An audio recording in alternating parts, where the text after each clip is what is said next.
ஆச்சரியக்குறின்ற ஒரு போர்வையில மறைஞ்சிருக்கிற ஒரு தற்குறி மாதிரி தமிழ்நாட்டுல ஒளரி கொட்டி செருப்படி வாங்குறது இல்லாம பாண்டிச்சேரினா எனக்கு என்ன ஞாபகம் வரும் தெரியுமா? என்ன ஞாபகம் வரும்னா சரக்குதான் அவருக்கு ஞாபகம் வரும். 50%, 60%, 40% இப்படியான வாக்குகள் வாங்குறதுக்கான வாய்ப்புகள் இருக்கு. அவங்க வாய் அவங்க உருட்டு. ரேஷன் கடை விவகாரமா இருக்கட்டும், மாநில அந்தஸ்து கொடுக்கல, நிதிகளை கொடுக்கல, பயம். அவருக்கு கொடுக்கப்பட்டிருக்கின்ற அஜெண்டா திமுக எதிர்ப்பு. எங்களை பொறுத்தவரை அவர் சின்ன அட்டை அட்னா உண்டுறோம். எங்களுடைய மாவட்ட செயலாளர் சேகர் பாபுக்கு ஈடாக மாட்டாரு விஜய். விஜய் செட்டி போட்ட காலத்துல இப்ப இருக்கிற சிஎம் மிசால கைதாகிறாரு. ஆட்சின்றதை தாண்டி நிர்வாகம். உனக்கு என்ன நிர்வாகம் பண்ண தெரியும்? தோழர் வணக்கம். வணக்கம். எப்படி இருக்கீங்க? நல்லா இருக்கேன். தமிழ்நாட்டு அரசியல் ரொம்ப தேர்தல் நெருங்க ரொம்ப பரபரப்பா போயிட்டு இருக்கு. தமிழ்நாட்டை தாண்டி தமிழக வெற்றி கழகம் புதுச்சேரியில மக்களை சந்திச்சிருக்கிறாங்க. இந்த மக்கள் சந்திப்பு ரொம்பவே வரவேற்பு பெற்றிருக்குதா நீங்க பாக்குறீங்களா? வரவேற்பு பெற்றிருக்கு. நீங்க எந்த வகையில சொல்றீங்க? ஆமா, நிறைய பேர் வந்து கூடியிருக்காங்க, கொந்தளிச்சிருக்காங்க, எங்களெல்லாம் உள்ள விடல அப்படின்னு சொல்லிட்டு, எங்க தலைவரை பாக்குறதுக்கு உள்ள விட மாட்டாங்க அப்படின்னு சொல்லிட்டு அந்த அளவுக்கு ரோட் ஷோ கேட்டு ரோட் ஷோ தரல. பொதுக்கூட்டம் நடத்திக்கங்கன்னு சொன்னா ஓகே பொதுக்கூட்டம் நடத்திக்கிறோம் அப்படின்னு சொல்லிட்டு மக்களை சந்திக்கிறேன் அப்படின்னு சொல்லிட்டு சந்திச்சிருக்காங்க. ரொம்ப ஆரவாரம் பண்ணிருக்காங்கல்ல. ஸ்கூல்ல லீவ் போட்டு வந்திருக்காங்க, வேலை லீவ் போட்டு வந்திருக்காங்க தலைவரை பாக்குறதுக்கு. ஸ்கூல்ல லீவ் போட்டு வந்தவங்க எல்லாம் வந்து வாக்காளர் ஆக முடியுமா? அந்த கூட்டம் வச்சு அவரால் ஜெயிக்க முடியுமா? ஸ்கூல் பசங்களை வச்சு அனுமதி கொடுக்கலன்றீங்க. யார் அனுமதி கொடுக்கல? கியூஆர் கோடு கொடுத்தது கவர்மெண்டா இல்ல அவங்க கட்சிக்காரங்களா? காவல்துறை கவர்மெண்ட் சொல்லி காவல்துறை எல்லாமே செஞ்சிருக்காங்க. 5000 பேர் தான் அலோடு, கியூஆர் கோடு உள்ள வரணும் அப்படின்னு கியூஆர் கோடு உள்ள வரணும். கியூஆர் கோடு கொடுத்தது அவங்க கட்சிக்காரங்க. அப்புறம் எப்படி நீங்க அனுமதிக்கலன்னு சொல்ல முடியும்? ஒண்ணு. ரெண்டாவது, புதுச்சேரியில அவர் பண்ண கூட்டத்தை நம்ம பார்க்கும்போது பக்கா பிஜேபியோடைய பி டீம்ன்றது வெளியே தெரிஞ்சிடுச்சு. எதை வச்சு சொல்றேன்னா, ஒரு தமிழ்நாட்டுல திமுகவை திட்டுறாருன்னா, தமிழ்நாட்டுல ஆளுங்கட்சியா இருக்கிறாங்க. சரி, நீங்க ஒரு எதிர்கட்சின்றீங்க, ஆளுங்கட்சியை திட்டதான் செய்யணும், அதுதான் வந்து இது. ஆனா இங்கேயும் வந்து ஒரு கருத்தியல் ரீதியா இல்லாம ஆச்சரியக்குறின்ற ஒரு போர்வையில மறைஞ்சிருக்கிற ஒரு தற்குறி மாதிரி ஏதோ ஒண்ணு வளரிட்டு இருக்காரு. ஆனா புதுச்சேரியில திமுகன்றது எதிர்கட்சி. அங்க போய் ஒரு எதிர்கட்சியை விமர்சிக்கிறதுக்கான ஒரு காரணம் என்ன? ஒருவேளை எதிர்கட்சி விமர்சிக்கிறாங்களோ? எங்க எதிர்கட்சி விமர்சனம் என்ன பிரயோஜனம்? அங்க போய் ஆளுங்கட்சி யாரு? பாஜக, என்ஆர் காங்கிரஸும் பாஜகவும் கூட்டணி. அப்படி இருக்கும் அங்க போய் நீங்க பாஜக கூட்டணியில இருக்கிற அரச வாய் கூட திறக்க மாட்டீங்கன்னா இதுல இருந்தே தெரிய வேணாமா உங்களுடைய கள்ளக்கபடம் என்னன்றது? அது இல்லாம வந்து இங்க தமிழ்நாட்டுல ஒளரி கொட்டி செருப்படி வாங்குறது இல்லாம புதுச்சேரிலயும் போய் ஒளரி கொட்டி இருக்காரு.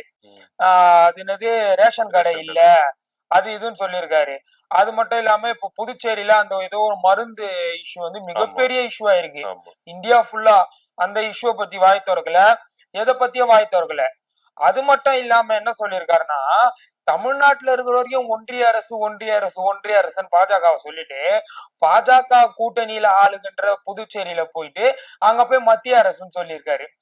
அதாவது முழுக்க அவரை மிரட்டி உருட்டி அவருக்கு ஸ்கிரிப்ட் இப்படிதான் இருக்கணும்ன்றது எழுதி கொடுத்துருக்காங்க. அதை போய் அவர் அங்க பேசிட்டு வந்திருக்காரு. அது மட்டும் இல்லாம என்ன பண்ணிருக்காருன்னா, அதுக்கு வந்து இவர் வந்து ரங்கசாமி தலைமையிலான அமைச்சரவைய கொஞ்சம் புகழ்ந்தும் பேசியிருக்காரு. அதுக்கு ரங்கசாமி எதிர்ப்பு தெரிவிச்சிருக்காரு. ஏதோ வந்து பைத்தியகாரத்தனமா பேசிட்டு போயிருக்காருன்னு. புரியுதுங்களா? நேத்து வந்து நமச்சிவாயம் வந்து அறிக்கை கொடுத்திருக்காரு. இன்னைக்கு முதலமைச்சர், அங்க இருக்கிற முதலமைச்சர் ரங்கசாமி வந்து அறிக்கை கொடுத்திருக்காரு. ஆமா, இவ்வளவு பேசுறாருல, தமிழ்நாட்டுல வந்து போதைப் பொருள் அதிகமாயிடுச்சு, ஏதோ ஒரு ஆச்சரிய குறிப்பை கைய கடிச்சுது. அது போராட்டம் என்ன போராட்டம் தெரியுமா? மது ஒழிப்பு போராட்டம். புதுச்சேரியில போய் மது ஒழிப்பு பத்தி பேசிருக்கலாம்ல. தைரியம் இருந்தா, தில்லு இருந்தா எப்படி பேசுவாங்க? அங்கதான் அவங்களுடைய பொதுச் செயலாளரே ஒயின் ஷாப் கடலாம் வச்சிருக்காருல. ஏன்னா எப்படி பேச முடியாதான் நாங்க கேக்குறோம். அதாவது உங்களுக்கு தேவைன்னா நீங்க பேச மாட்டீங்க, உங்களுக்கு தேவையில்லைன்னா வந்து நீங்க பேசுவீங்களா? நான் கேக்குறேன். பாண்டிச்சேரினா எனக்கு என்ன ஞாபகம் வரும் தெரியுமா? என்ன ஞாபகம் வரும்னா அப்படின்னு கேக்குறாரு. சரக்குதான் அவருக்கு ஞாபகம் வரும், வேற என்ன ஞாபகம் வரும்? சரி, இப்படியா இருக்கும்போது அங்க போயிட்டும் திமுக கிட்ட கொஞ்சம் உஷாரா இருந்துக்கணும், திமுக காரங்க யாரையும் நம்பாதீங்க அப்படின்னு சொல்றாரு. அத சொல்றதுக்கான காரணம் என்ன அப்படின்னு பாக்குறீங்க? பாஜக சொல்லி கொடுத்தது அவர் சொல்றாரு. புரியுதுங்களா? பாஜக சொல்லி கொடுக்குது. அவர் சொல்றாரு தமிழ்நாட்டிலேயே இப்ப திமுக ஆந்திரால இருந்தா ஆந்திராலயும் போய் இதான் சொல்லியிருப்பாரு, கர்நாடகால இருந்தா கர்நாடகாலயும் போய் இதான் சொல்லியிருப்பாரு. எங்க போனாலும் திமுக அவங்களுக்கு கொடுத்திருக்கிற அஜெண்டா திமுக எதிர்ப்பு. அதுல அவரு கரெக்டா இருக்காரு, திமுக எதிர்க்கணும். புரியுதுங்களா? அவ்வளவுதான். ஆனா இதுல இன்னொரு விஷயம் நம்ம உன்னிப்பா கவனிக்க வேண்டிய ஒரு விஷயமா இருக்கு. ஏன்னா இதே பாஜக எம்எல்ஏ ஜான்குமார் அவருக்கு அமைச்சரவை ஒதுக்கிட்டாங்க. ஆனா இலாக்கா இல்லாத அமைச்சரா இருக்கிறாரு.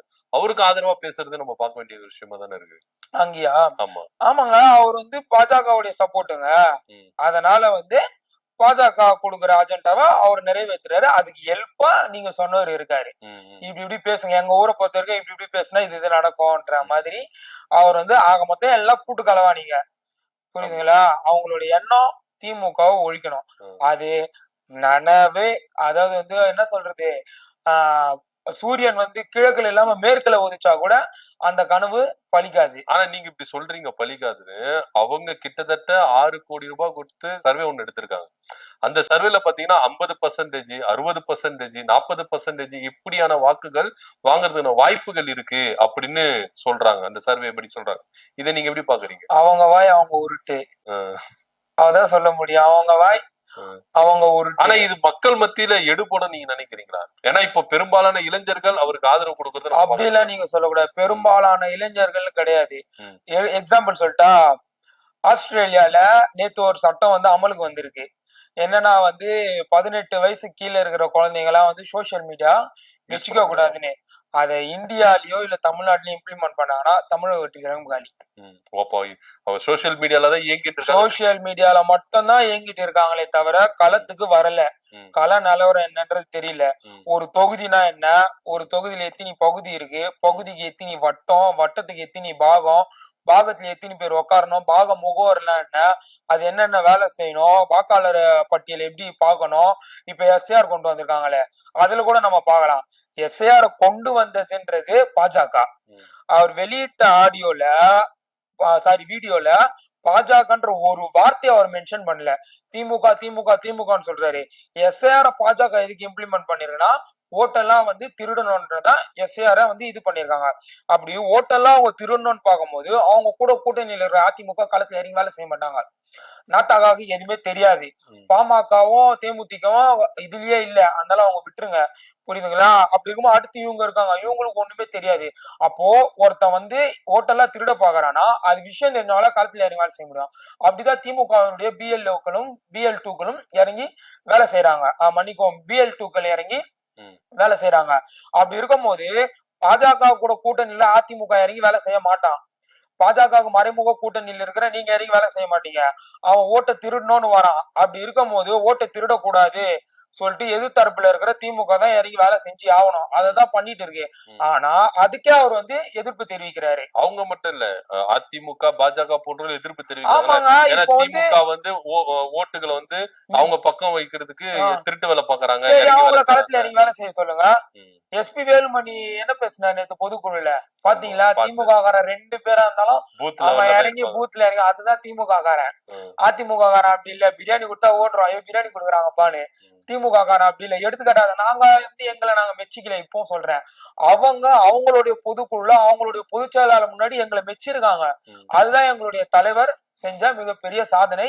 எங்க கட்சியினுடைய கட்டமைப்பை எங்களுடைய தலைவர் எப்படி வச்சிருக்காருன்றதுக்கான எடுத்துக்காட்டு அவர்களுடைய வாயாலே அவங்க சொல்லியிருக்காங்க. அவங்க ஒன்னும் ஒரு மாவட்ட செயலாளர் புகழ்ந்து பேசல, வட்ட செயலாளர் பகுதி ஒரு பூத் கமிட்டி மெம்பரை புகழ்ந்து பேசுறாங்கன்னா அதான் திமுகவுடைய கட்டமைப்பு. இப்படியா இருக்கும்போது பாண்டிச்சேரியில காவல்துறை எந்த அளவுக்கு கடுமையா தமிழக வெற்றி கழகத்துக்கு கட்டுப்பாடுகள் கொடுத்ததான் நம்ம பார்த்தோம். பெண் IPS ஒருத்தவங்க கூட என்ன பண்ணாங்கன்னா, புஷியானந்த லெப்ட் ரைட்னு வாங்கினாங்க. நீங்க எனக்கு ஆர்டர் போட தேவையில்ல, நான் பல பேரை கொண்டுட்டு வந்திருக்கீங்க, நீங்க எனக்கு ஆர்டர் போட தேவையில்ல அப்படின்றதெல்லாம் சொன்னாங்க. ஆனா இதெல்லாம் கொஞ்சம் கூட அவங்க கருத்துல எடுத்துக்காம காவல்துறைக்கு நன்றி சொல்றாங்களே. அதுதாங்க, அங்க போய் அவங்க என்ன பேசிருக்காங்க, திமுக எதிர்ப்பு பேசிருக்காங்க. புரியுதுங்களா? அப்படி இருக்கும்போது அவங்க சொல்லிதான் ஆகணும். அதே காவல்துறைக்கு நன்றிய இங்க கரூர்லயும் அவர் சொன்னாரு. அந்த வீடியோ கிளிப்பிங்க எல்லார் கையிலயும் இருக்கு. ஆனா அதே காவல்துறை மேலதான குற்றமும் சுமத்துறாரு, எங்களுக்கு பாதுகாப்பு கொடுக்கலன்னு. அதுதான் தற்கூரின்றமே அவங்கள. அதாவது வந்து வந்தோடனே வந்து காவல்துறைக்கு ரொம்ப நன்றின்றாரு. போகும்போது வந்து காவல்துறையை எதிர்த்துட்டு போறாரு. என்ன தப்பு பண்ணாங்க? அவங்க மேல இருக்கிற தப்ப அவங்க ஒத்துக்கவே இல்ல. சரிங்களா? அவர் லேட்டா ஏன் கிளம்புனாருன்றத கேள்விக்கு இன்னைக்கு வரைக்கும் அவங்க தரப்புல இருந்து யாரும் பதில் சொல்லல. லயோலா மணி ஏதோ ஒரு பைத்தியக்காரத்தனமா வந்து ஏதோ ஒண்ணு சொல்லிட்டு போயிருக்காரு. அதெல்லாம் வந்து அது இப்ப நானே சொல்லல பைத்தியக்காரதானோன்றது. அப்படி இருக்கும்போது அது எப்படி சரியான பதிலா எடுத்துக்க முடியும்? இன்னைக்கு வரைக்கும் அவர் ஏன் கரூருக்கு லேட்டா கிளம்புனாருன்றதுக்கான யாரும் அபிஷியல் அத்தாரிட்டி யாரும் வந்து இது வரைக்கும் பதில் சொல்ல ரிப்ளைவும் பண்ணல. புரியுதுங்களா? அப்படி இருக்கும் போது அவங்க வந்து பாண்டிச்சேரியில மட்டும் போய் காவல்துறைக்கு நன்றி சொல்லல, தமிழ்நாட்டிலே கரூர்லயும் வந்து அவங்க வந்து நன்றி சொல்லியிருக்காங்க. அப்ப நீங்க கரூர்ல டைமுக்கு வரலன்ற ஒரு குற்றச்சாட்டு நீங்க முன்வைக்கிறீங்க. ஆனா இதே பாண்டிச்சேரியில குறித்த நேரத்துல அவங்க கூட்டத்தை நடத்தி முடிச்சிருக்காங்கல்ல. ஏன்னா இங்க அவங்களுடைய நோக்கம் திமுக ஆளுகிறது, திமுக அரசாங்கத்தின் மீது பொய் குற்றச்சாட்டுகளையும் பொய் வதந்திகளையும் பரப்ப வேண்டும் என்பதற்காக வேணும்ட்டு லேட்டா வந்து அந்த சம்பவத்தை பண்ணிருக்காங்க. ஆனா புதுச்சேரியில பாஜக கூட்டணியில இருக்கு, புரியுதுல? அங்க போய் இந்த மாதிரி ஆனா அவரை கிழிச்சிருவாங்க, யார விஜய கிழிச்சு எடுத்துருவாங்க. அதனால அங்க போய் எதுவும் ஆகக்கூடாது சொல்லிட்டு டைமுக்கு போயிட்டாரு. நீங்க புதுச்சேரியில பாஜக விமர்சிக்கலன்னு சொல்றீங்க. ஆனா விமர்சிச்சதா தமிழக வெற்றி கழகத்துல இருந்து அறிக்கை கொடுத்திருக்காங்க. ஏன்னா ரேஷன் கடை விவகாரமா இருக்கட்டும், மாநில அந்தஸ்து கொடுக்கல, நிதிகளை கொடுக்கல, இது எல்லாமே கொடுக்கல அப்படின்ற ஒரு கண்டனத்தை முன்வைக்காம கேட்டுக்கொள்கிறோம் அப்படின்னு சொல்லியிருக்கிறாரு. அப்ப இது நீங்க எப்படி பாக்குறீங்க? பயம் ஏன் தைரியம் இருந்தா கண்டனத்தை தெரிவிக்கிறோம் சொல்ல வேண்டியது தானே. நாங்க வந்து கொள்கை எதிரி தானே, உங்களுடைய கொள்கை எதிரி தானே, அப்படி ரொம்ப கண்டனத்தை தெரிவிக்கிறோம்ன்றத வந்து அவர் சொல்லியிருக்கலாம்ல. ஏன் கண்டனத்தை தெரிவிக்காம கேட்டுக்கொள்கிறீங்க? அப்ப நீங்க எதிர்கட்சியா இருக்கும் போதே அவங்க வேலையை கேட்டுக்கொள்கிறீங்கன்னா உங்களை அங்க கூட்டு போய் அவங்க தெரியாதனமா ஹரியானையில உட்கார வச்சுட்டாங்கன்னா இன்னும் நீங்க கேட்டுக்கினேதான் இருப்பீங்களா? எதுக்காக அதுக்கான ஸ்டெப் எடுக்க மாட்டீங்களா? அங்க வந்து புதுச்சேரியில வந்து ரேஷன் கடை இல்லைன்னா ரேஷன் கடை ஆல்ரெடி திறந்தாச்சு அங்க, புரியுதுங்களா? நிதி ஒதுக்கலன்னாரு. அந்த நிதி ஒதுக்கலன்றது எப்படி சொன்னான்னா, இவ்வளவு நாள் ஒன்றிய அரசுன்னு சொல்லிட்டு அங்க போய் மத்திய அரசுன்னு சொல்லியிருக்காரு. ஏன் அந்த டபுள் மாத்தி வேலை? ஒன்றிய அரசுன்னு சொல்லிட்டு போக வேண்டியது. ஏன் வந்து தமிழ்நாட்டுல ஒன்றிய அரசு அங்க போய் மத்திய அரசுன்னு பயந்து பேசுறீங்க? இப்ப என்ஆர் காங்கிரஸ் அங்க விமர்சிக்காததுக்கான காரணம் என்ன? ஏன்னா என்ஆர் காங்கிரஸ் எங்கேயுமே ஒரு டச் பண்ணவே இல்லை. முதல்வர் ரங்கசாமியோ இல்ல அவங்க கட்சி சார்ந்து அவங்க ஆட்சியாளர்களை பத்தி கூட எந்த மாதிரி ஒரு குற்றச்சாட்டு அவருக்கு கொடுக்கப்பட்டிருக்கின்ற அஜெண்டா திமுக எதிர்ப்பு, புரியுதுங்களா? அவரும் அத கணக்கச்சிதமா பேசிட்டு வந்துட்டாரு. அவ்வளவுதான். மத்தபடி வேற ஒன்னும் இல்ல. அவர் இதே போய் கேரளால பேசினாலும் அங்கேயும் போய் திமுக எதிர்ப்பு தான் பேசுவாரு. ஆனா அங்க திமுக வந்து இப்பதான் போயிருக்காங்க அந்த உள்ளாட்சி தேர்தல்ல, அங்கேயும் போய் தான் பேசுவாரு. அவர் உத்தரப்பிரதேசத்துக்கு கூட்டிட்டு போய் பேசினாலும் அங்க போய் திமுக எதிர்ப்பு தான் அவர் பேசிட்டு அவருக்கு தெரிஞ்சு திமுக எதிர்க்கணும். அவ்வளவுதான். ஒரு காலத்துல வந்து கை கட்டி வாய் பொத்தி நின்னப்போ ஆதரவு தெரிவிச்சா திமுகவை எதிர்க்கணும். கலைஞர் ஐயாவுக்கு செலவு வைப்பேன் அவர் வாயாலே சொன்னாரு. இப்போ அவர் வந்து எதிர்க்கிறாரு. உதயநிதி, இன்பநிதி, தயாநிதி, கனிமொழி இந்த மாதிரி பேரெல்லாம் வந்து நான் படத்துக்கு டைட்டிலா வைப்பேன்னு அவர் தான் சொன்னாரு. இப்போ அவர் தான் வந்து எதிர்க்கிறாரு. அப்படி இருக்கும்போது வந்து அவருடைய அஜெண்டாவா அவரு பண்ணிட்டு இருக்காரு. அவ்வளவுதான். ஆனா வந்து திமுகவை பொறுத்த வரைக்கும் இது வரைக்கும் தமிழ்நாட்டுல தொடங்கப்பட்ட அனைத்து கட்சிகளும் திமுக எதிர்த்து தான் தொடங்கப்பட்டிருக்கிறதே தவிர வேற எந்த ஒரு புது விஷயத்துக்காகவும் தொடங்கல, புரியுதுங்களா?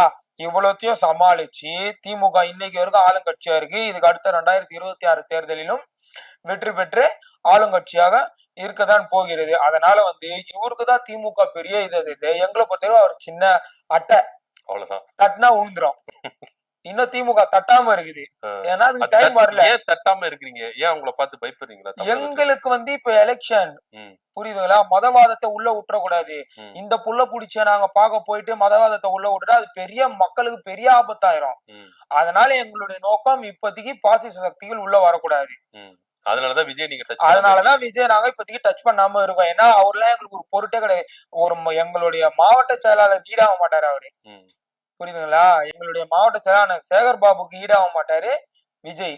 அவரு களத்துல இறங்கினா போதும், விஜய் எல்லாம் துண்ட காணும் துணிய காணும்னு ஓடுவாரு. சரி, நீங்க இப்படி சொல்றீங்க. ஆனா விஜய் அவர்கள் தமிழ்நாட்டு அரசு, அதாவது தமிழ்நாட்டு முதல்வர் மு.க. ஸ்டாலின் அவர்களுக்கு சில அறிவுரைகளும் சொல்றாரு. என்ன அறிவுரைகள் அப்படின்னு பாத்தீங்கன்னா, புதுச்சேரி கவர்மெண்ட்டை பார்த்து கத்துக்கங்க, இங்க இருக்கிற காவல்துறை சட்ட ஒழுங்கை பார்த்து கத்துக்கங்க, இங்க இருக்கிற ஆட்சியாளர்கள் எப்படி வழி நடத்துறாங்க, இதெல்லாம் நீங்க பார்த்து கத்துக்கங்க அப்படின்றாரு. அப்படி என்னதான் கத்துக்கணும் பாண்டிச்சேரி பார்த்து? அவரே வந்து சொல்றாரு கத்துக்கோங்கன்னு சொல்றாரு. ஆனா அதே வண்டி மேல நின்று அதே புதுச்சேரி கவர்மெண்ட்டை விமர்சிக்கிறாரு, விமர்சனமும் செய்யறாரு, கத்துக்கோங்கன்னு செய்யறாரு. என்ன அவர் என்ன பேசுறாருன்றது அவருக்கே தெரியல, ஸ்கிரிப்ட் எழுதி கொடுத்தவருக்கும் தெரியல. புரியுதுங்களா? அவரை பார்த்து சிஎம் என்ன கத்துக்கணும்? இவர் ஜெட்டி போட்ட காலத்துல, விஜய் ஜெட்டி போட்ட காலத்துல இப்ப இருக்கிற சிஎம் மிசால கைதாகிறாரு. இவரு அறிவுரை கொடுக்குற அளவுக்கு அவர் இருக்காரு. இவரு அறிவுரை கொடுத்துதான் வந்து தமிழ்நாடு வந்து இன்னைக்கு இந்த நிலைமையில இருக்கா? இன்னைக்கு சொல்றேன், யாருன்னா ஒருத்தர் அவங்களுடைய அபிஷியல் அத்தாரிட்டி, இந்த புள்ள புடிச்சிங்கலாம், நாங்க வந்து திமுகவினுடைய சின்ன சீரியஸ் நாங்கெல்லாம் கூட பேசுறதுல அவங்க தகுதி இல்ல, மிகப்பெரிய அத்தாரிட்டி இருக்காங்கல்ல, மேபி ஆதவர்ஜனாவை கூட விவாதத்துக்கு உட்கார வைங்க, லேலா மணியை கூட விவாதத்துக்கு உட்கார வைங்க. அந்த கரூர் சம்பவத்துல சம்பந்தமே இல்லாம ஓடி போய் ஒழிச்சிக்கினாரு ஒரு வாரத்துக்கோ ஒரு மாசத்துக்கோ அந்த ராஜ்மோகன், அவரை உட்கார வைங்க, ஷெட்யூல் எடுக்க சொல்லுங்க. தமிழ்நாடு தான் இன்னைக்கு இந்தியாவிலேயே அனைத்து துறைகளிலும் முதன்மை மாநிலமாக திகழ்ந்து கொண்டிருக்கிறது. தனி மனித வளர்ச்சி அதிமுக சிங்கிள் டிஜிட்ல விட்டு போனாங்க. பொருளாதார வளர்ச்சி இன்னைக்கு திமுக கவர்மெண்ட் டபுள் டிஜிட்ல இருக்கு.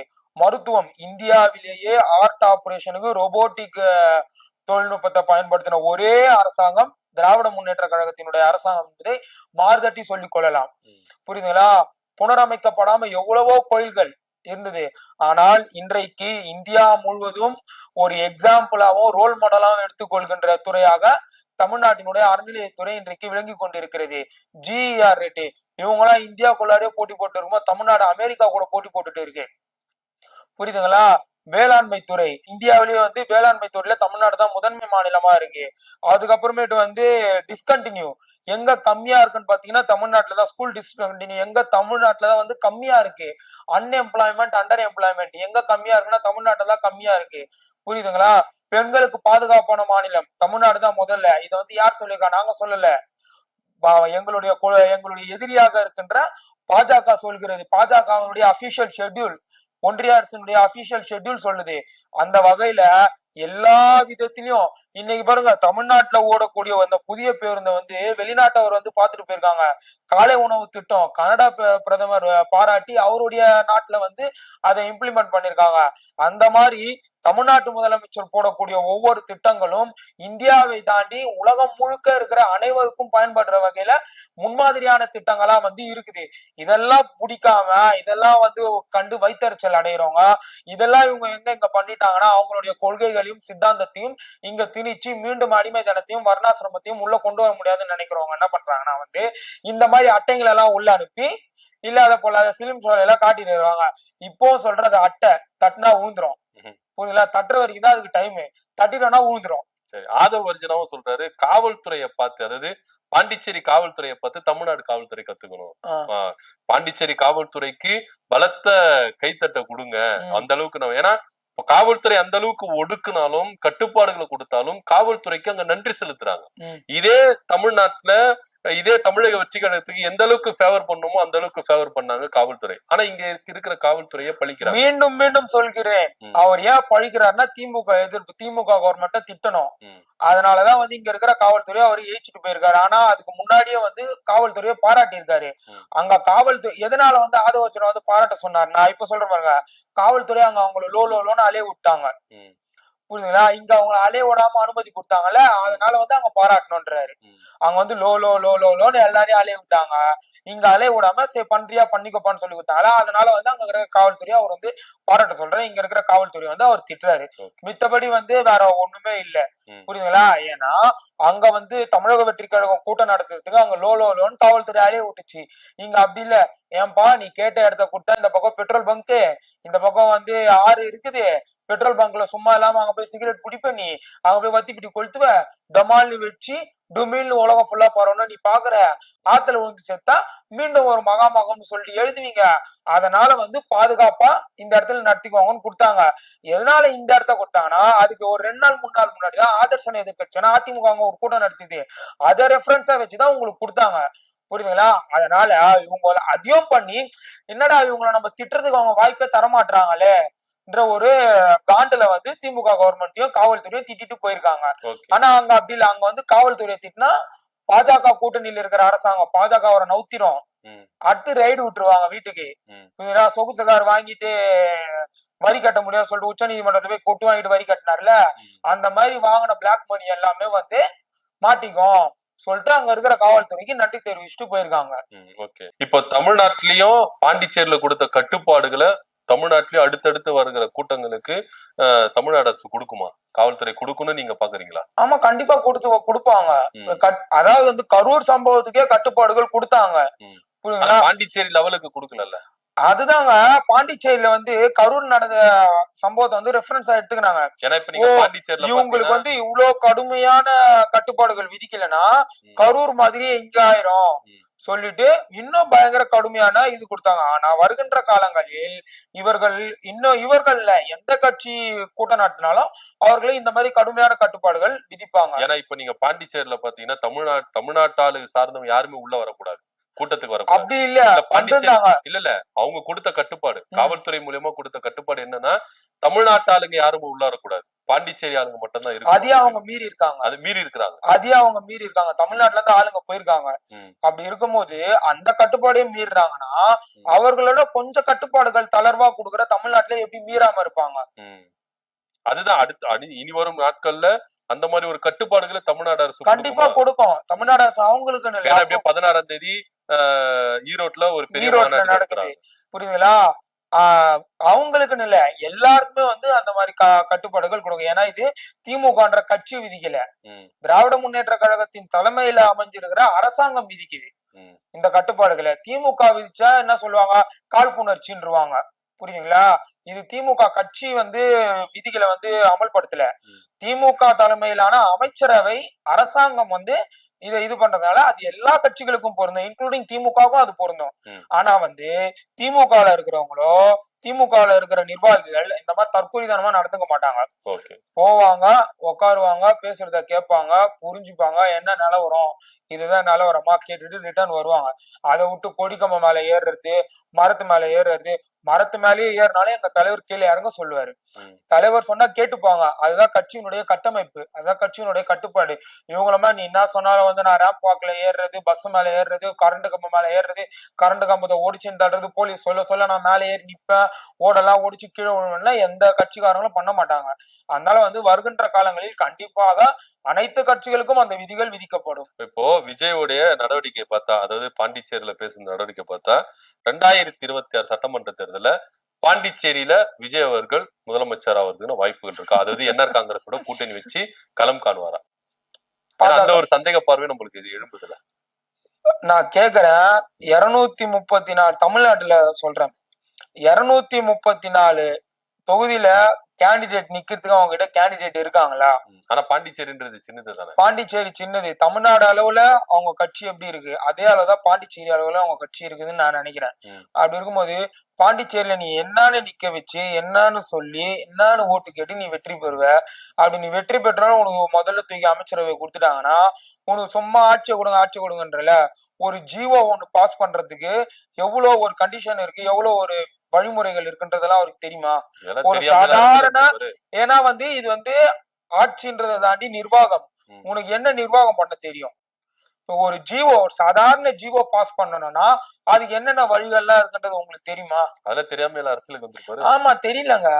தெரிஞ்சிருந்தா வந்து ஏன் வந்து கடிதத்தை வந்து மாத்தி அட்ரஸ் மாத்தி எழுத போறாரு? அந்த சம்பவம் நீங்க பாத்திருப்பீங்கன்னு நினைக்கிறேன். அவர் கையெழுத்து போட்ட அந்த சர்க்குலர் வந்து அட்ரஸ் மாத்தி எழுதியிருக்காரு. இதுலயே தெரியும் நம்ம அவருடைய நிர்வாகத்திறன்றது எப்படி இருக்குன்றது. அதெல்லாம் வாய்ப்பு கிடையாது. சும்மா காலம் ஃபுல்லா பேசிட்டு இருக்கலாம். ஆனாகப்பட்ட திமுகவே 20 வருஷம் கழிச்சுதான் ஆட்சியை பிடிக்க முடிஞ்சது தமிழ்நாட்டுல. புரியுதுங்களா? அவ்வளோ பேசி பேசி அப்போ வந்து கோரத்தாண்டவம் ஆடிக்கொண்டிருந்தது ஆதிக்கம் என்பது. புரியுதுங்களா? அதெல்லாம் ஒடுக்கி அடுக்கி இடஒதுக்கீடு எல்லாத்தையும் கொண்டு வந்து ஆட்சி பிடிக்கிறதுக்கு எங்களுக்கு 20 வருஷம் ஆச்சு.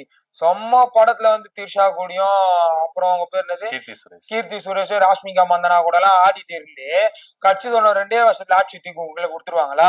சரி, 2026 தமிழ்நாட்டுல விஜய் விசஸ் உதயநிதி அப்படின்ற ஒரு போட்டி நிலவுமா? வாய்ப்பே இல்ல. விஜய் விசஸ் உதயநிதின்ற வாய்ப்பே இல்ல. சும்மா அவங்க பேசிக்கலாம். அத கணத்து தாவலை வந்து தான் கண்ணை மூடிக்கின்னு உலகம் இருந்துச்சுன்னுவாங்கல்ல, அந்த கதையா வந்து அவங்க என்ன ஆகுனா சொல்லிட்டு போலாம். கள நிலவரப்படி உதயநிதி விசஸ் விஜய் கிடையாது, உதயநிதி விசஸ் பிஜேபி. அதுவும் வந்து பிஜேபியில இருக்கிற ஆளுங்க கிடையாது, ஒட்டுமொத்த இந்தியா முழுக்க இருக்கிற பிஜேபி விசஸ் உதயநிதி தான் இப்போதைக்கு. புரியுதுங்களா? மீண்டும் சொல்கின்றேன், ஒரே ஒரு கல்லாலும் மற்றும் ஒரு சொல்லாலும் இந்திய ஒன்றியத்தையே அவர் நடுங்க வைத்தவர். இந்த மாதிரி தைரியம் இருக்குதா உனக்கு? எய்ம்ஸ் மாதிரி செங்கலத்துக்கு உன்னால காட்ட முடியுமா? தில்லி இருக்குதா? புரியுதுங்களா?